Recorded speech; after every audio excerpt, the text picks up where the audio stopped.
ॐ कृशधरी महाचण्डी मुक्तकेशी बलिप्रिये कुलाचार प्रसन्यास्ये नमस्ते शंकर प्रिये घोरदंष्ट्रे कोटराक्षी कीटी शब्द प्रसादिनी घोर घोर रवस्फारे नमस्ते चित्तवासिनी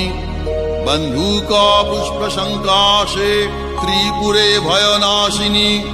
भाग्योदय समुत्पन्ने नमस्ते वरवन्दिनी जय देवी जगद्धात्री त्रिपुराद्ये त्रिदेवते भक्तेभ्य वरदे देवी महिषग्नि नमोस्तुते घोर विघ्न विनाशाय कुलाचार समृद्धये नमामि वरदे देवी मुंडमाला विभूषणे।